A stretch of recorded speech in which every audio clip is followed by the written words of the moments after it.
کله چې یو زده کوونکی ناسم ځواب ورکوي نو ښوونکی باید هیڅکله هم پر یو زده کوونکي باندې په منفي توګه انتقاد ونه کړي تر څو زده کوونکی شرمنده نه کړي.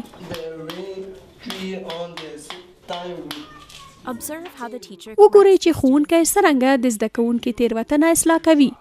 لومړی ښوونکی زده کوونکي د هغه د هڅې او کوښښ له امله ستایي. ښوونکی همدارنګه زده کوونکي ته انتظار کوي تر څو هغه په خپل ځای کې کینی او وروسته د هغه تېروتنه توضیح کوي.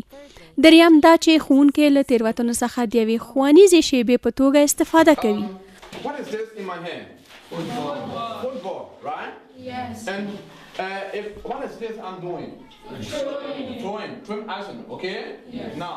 ښوونکی غیر شفاهي اشاره یا نقل ورکوي تر څو له زده کوونکي سره مرسته وکړي چې د اسم او فعل ترمنځ توپیر باندې پوه شي.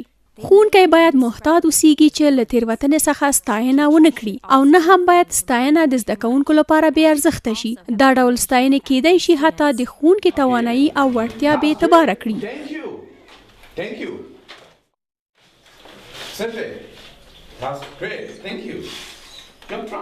دلته وګورئ چې ښوونکي څرنګه زده کوونکي د هغوی د سخت کار کولو، هڅو او پرمختګونو په اړه ستایي. ښوونکی د زده کوونکو د ځینو څیزونو په ویلو سره درک کوي، لکه زده په پټه خوله، د زده کوونکو کار کول خوښوم، یا دا زده کوونکی ډیر زیر دی، همداسې ادامه ورکړه.